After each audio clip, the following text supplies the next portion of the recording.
Chapter 5.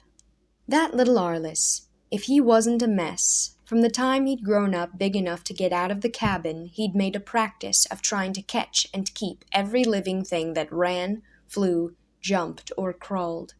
Every night before Mama let him go to bed, she'd make Arliss empty his pockets of whatever he'd captured during the day. Generally, it would be a tangled-up mess of grasshoppers and worms and praying bugs and little rusty tree lizards. One time he brought in a horned toad that got so mad he swelled out round and flat as a Mexican tortilla and bled at the eyes. Sometimes it was stuff like a young bird that had fallen out of its nest before it could fly, or a green speckled spring frog, or a striped water snake. And once he turned out of his pocket a wadded-up baby copperhead that nearly threw Mama into spasms. We never did figure out why the snake hadn't bitten him, but Mama took no more chances on snakes. She switched Arliss hard for catching that snake. Then she made me spend better than a week, taking him out and teaching him to throw rocks and to kill snakes. That was all right with little Arliss. If Mama wanted him to kill his snakes first, he'd kill them, but that still didn't keep him from sticking them in his pockets, along with everything else he'd captured that day. The snakes might be stinking by the time Mama called on him to empty his pockets, but they'd be dead.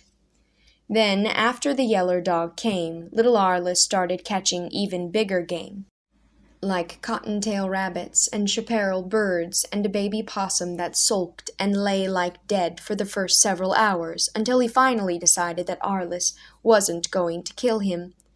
Of course, it was Old Yeller that was doing the catching. He'd run the game down and turn it over to little Arliss. Then little Arliss could come in and tell Mama a big fib about how he caught it himself. I watched them one day when they caught a blue catfish out of Birdsong Creek. The fish had fed out into the water so shallow that his top fin was sticking out. About the time I saw it, Old Yeller and little Arliss did too. They made a run at it. The fish went scooting away toward deeper water.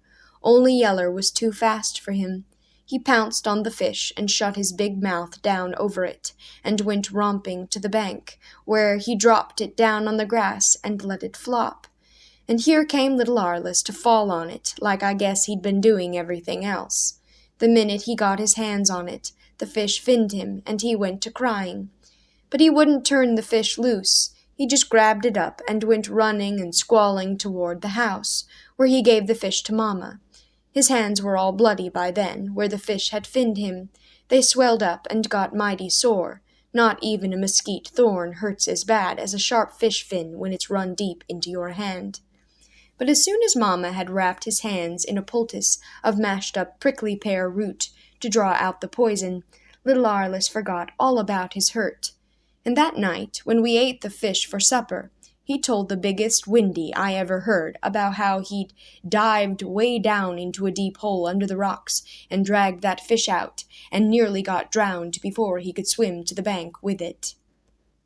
But when I tried to tell Mama what really happened, she wouldn't let me. "Now, this is Arliss's story," she said. "You let him tell it the way he wants to." I told Mama then. I said, "Mama, that old yellow dog is going to make the biggest liar in Texas out of little Arliss." But Mama just laughed at me, like she always laughed at little Arliss's big windies after she'd gotten off where he couldn't hear her. She said for me to let little Arliss alone. She said that if he ever told a bigger whopper than the ones I used to tell, she had yet to hear it. Well, I hushed then. If Mama wanted little Arliss to grow up to be the biggest liar in Texas, I guessed it wasn't any of my business. All of which, I figure, is what led up to little Arliss's catching the bear. I think Mama had let him tell so many big yarns about his catching live game that he'd begun to believe them himself. When it happened, I was down the creek a ways, splitting rails to fix up the yard fence where the bulls had torn it down. I'd been down there since dinner, working in a stand of tall, slim post oaks. I'd chop down a tree, trim off the branches as far up as I wanted, then cut away the rest of the top. After that, I'd start splitting the log. I'd split the log by driving steel wedges into the wood. I'd start at the big end and hammer in a wedge with the backside of my axe. This would start a little split running lengthwise of the log. Then I'd take a second wedge and drive it into this split. This would split the log further along and, at the same time, loosen the first wedge. I'd then knock the first wedge loose and move it up in front of the second one. Driving one wedge ahead of the other like that, I could finally split a log in two halves. Then I'd go to work on the halves, splitting them apart. That way, from each log, I'd come out with 4 rails. Swinging that chopping axe was sure hard work. The sweat poured off me. My back muscles ached. The axe got so heavy, I could hardly swing it. My breath got harder and harder to breathe. An hour before sundown, I was worn down to a nub. It seemed like I couldn't hit another lick. Papa could have lasted till past sundown, but I didn't see how I could. I shouldered my axe and started toward the cabin, trying to think up some excuse to tell Mama to keep her from knowing I was played clear out. That's when I heard little Arliss scream. Well, little Arliss was a screamer by nature. He'd scream when he was happy and scream when he was mad, and a lot of times he'd scream just to hear himself make a noise. Generally, we paid no more mind to his screaming than we did to the gobble of a wild turkey. But this time was different. The second I heard his screaming, I felt my heart flop clear over. This time I knew little Arliss was in real trouble. I tore out up the trail leading toward the cabin. A minute before, I'd been so tired out with my rail splitting that I couldn't have struck a trot. But now I raced through the tall trees in that creek bottom, covering ground like a scared wolf. Little Arliss's second scream, when it came, was louder and shriller and more frantic sounding than the first. Mixed with it was a whimpering, crying sound that I knew didn't come from him. It was a sound I'd heard before, and seemed like I ought to know what it was, but right then I couldn't place it. Then from my way off to one side came a sound that I would have recognized anywhere. It was the coughing roar of a charging bear. I'd just heard it once in my life. That was the time Mama had shot and wounded a hog-killing bear, and Papa had had to finish it off with a knife to keep it from getting her. My heart went to pushing up into my throat, nearly choking off my wind. I strained for every lick of speed I could get out of my running legs. I didn't know what sort of fix little Arliss had got himself into, but I knew that it had to do with a mad bear, which was enough. The way the late sun slanted through the trees had the trail all cross-banded with streaks of bright light and dark shade. I ran through these bright and dark patches so fast that the changing light nearly blinded me. Then, suddenly, I raced out into the open where I could see ahead, and what I saw sent a chill clear through the marrow of my bones. There was little Arliss, down in that spring hole again. He was lying half in and half out of the water, holding on to the hind leg of a little black bear cub no bigger than a small coon. The bear cub was out on the bank, whimpering and crying and clawing the rocks with all 3 of his other feet, trying to pull away. But little Arliss was holding on for all he was worth, scared now and screaming his head off, too scared to let go. How the bear cub ever came to prowl close enough for little Arliss to grab him, I don't know, and why he didn't turn on him and bite loose I couldn't figure out either, unless he was like little Arliss, too scared to think. But all of that didn't matter now. What mattered was the bear cub's mama. She'd heard the cries of her baby and was coming to save him. She was coming so fast that she had the brush popping and breaking as she crashed through and over it. I could see her black, heavy figure piling off down the slant on the far side of Birdsong Creek. She was roaring mad and ready to kill. And worst of all, I could see that I'd never get there in time. Mama couldn't either. She'd heard Arliss too, and here she came from the cabin, running down the slant toward the spring, screaming at Arliss, telling him to turn the bear cub loose. But little Arliss wouldn't do it. All he'd do was hang with that hind leg and let out one shrill shriek after another as fast as he could suck in breath. Now the she-bear was charging across the shallows in the creek. She was knocking sheets of water high in the bright sun, charging with her fur up and her long teeth bared. filling the canyon with that awful coughing roar, and no matter how fast Mama ran, or how fast I ran, the she-bear was going to get there first. I think I nearly went blind then, picturing what was going to happen to little Arliss. I know that I opened my mouth to scream, and not any sound came out.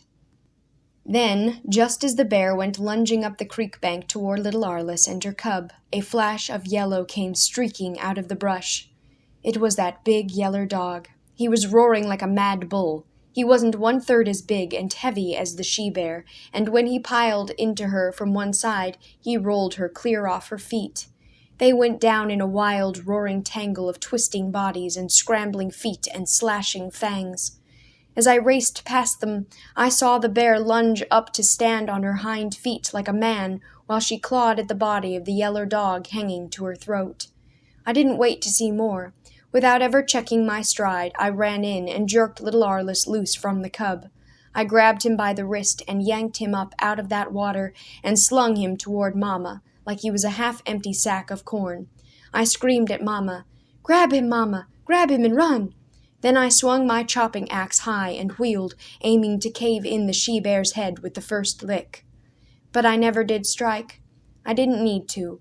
Old Yeller hadn't let the bear get close enough. He couldn't handle her. She was too big and strong for that. She'd stand there on her hind feet, hunched over, and take a roaring swing at him with one of those big front claws. She'd slap him head over heels.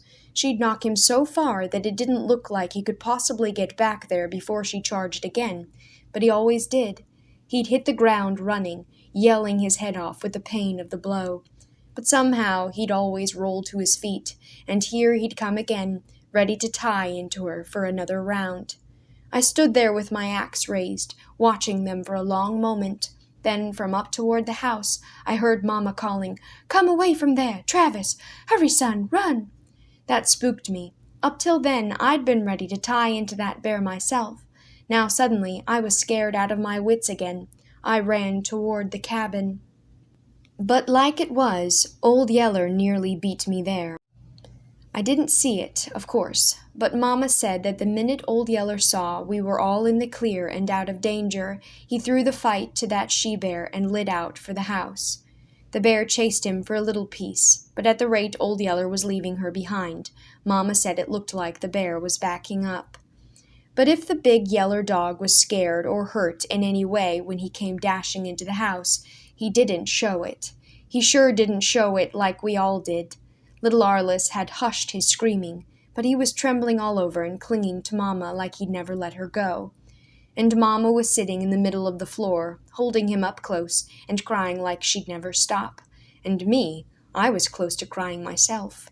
Old Yeller, though, all he did was come bounding in to jump on us and lick us in the face and bark so loud that there, inside the cabin, the noise nearly made us deaf. The way he acted, you might have thought that bear fight hadn't been anything more than a rowdy romp that we'd all taken part in for the fun of it.